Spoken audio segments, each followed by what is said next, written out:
we began talking about the 1990s with the U.S. involvement in Operation Desert Storm. This was a very successful and very short war that did not have very many casualties. So this is going to give the president at the time, George H.W. Bush, a very high presidential approval rating. However, right after this war, our economy enters a recession. And as you already know, when the economy is not doing well, the American people are very critical of our president. The election of 1992 is going to put George H.W. Bush, the incumbent, and a Republican, against Bill Clinton. His full name is William Jefferson Clinton. He was running as a Democrat. There was a third-party candidate in this election, and that was Ross Perot, who was a big businessman. He is going to be key in this election, since the big issue of this campaign was the economy, and the fact that our economy was not doing very well. Bill Clinton does win this election. During his administration, we do see an increase in taxes. The reason was to try to reduce our deficit spending. Remember, deficit spending is going to be where we are going to spend more money than the government was bringing in.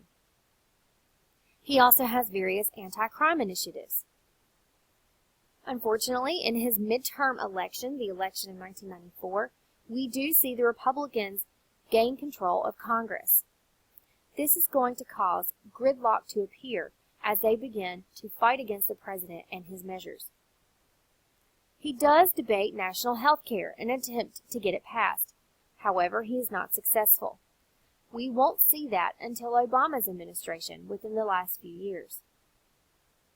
One of his major pieces of legislation is NAFTA, or the North American Free Trade Agreement. This is going to open the free trade zone to Mexico and Canada. This particular piece of legislation is what's going to allow for many of the factory jobs that we have here in the United States to be sent to other countries.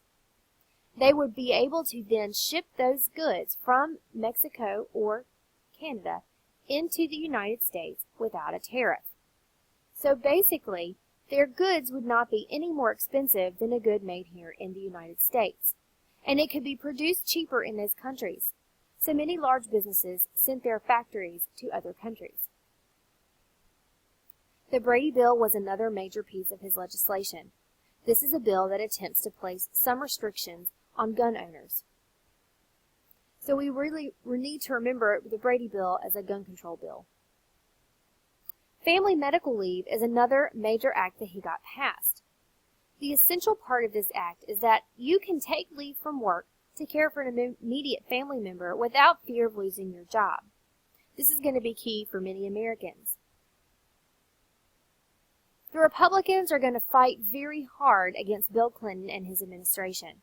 In what's called the Contract with America, Speaker of the House Newt Gingrich and the Senate Majority Leader Bob Dole are going to present a plan called Contract with America.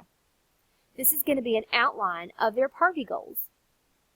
It included tax relief, or lowering of taxes, stricter immigration laws, that way there wouldn't be as much job competition, term limits for Congress members so that they would not be able to stay in office for an indefinite amount of time.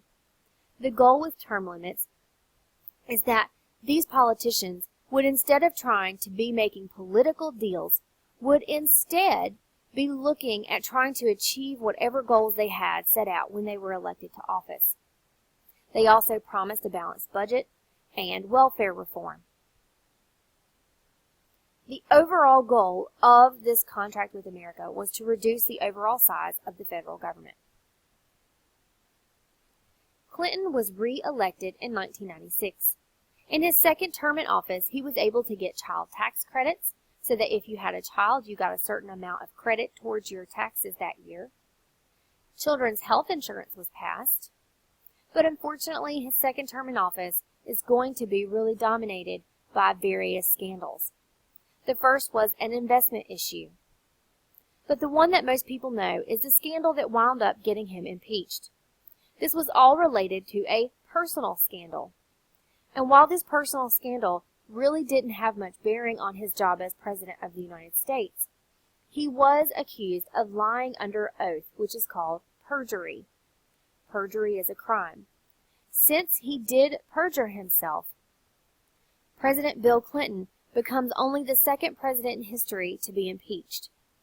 But hopefully you remember, impeachment is a two-step process. The first step of impeachment is to just be convicted of wrongdoing while in office. The second step of impeachment is to actually be removed from office. And while Bill Clinton was impeached, he was not actually ever removed from office. The United States was the only remaining superpower. Our military is going to get involved in various actions around the world in order to help maintain order and peace. In Somalia, we get involved in order to try to relieve starvation occurring in that country. We send in aid. In the Balkans, there was reports of ethnic cleansing, meaning various groups are going in and trying to take out other groups of people. In Haiti, we were trying to prevent a dictatorship. So our military got involved in all of these various actions around the world almost as a police action. Israel and the PLO, or Palestinian Liberation Order, this is going to be an ongoing conflict in the Middle East. Bill Clinton was able to get these two to negotiate. While it wasn't a complete peace, at least to try to ease tensions in that region of the world. Immigration concerns are going to be at the forefront in the 90s and beyond. We had seen the very highest immigration rates since the turn of the century at this point in time. We were very concerned about the strain that illegal immigration in particular could put on our economy and our infrastructure. Infrastructure are things like your schools and hospitals, things that are supported by tax dollars.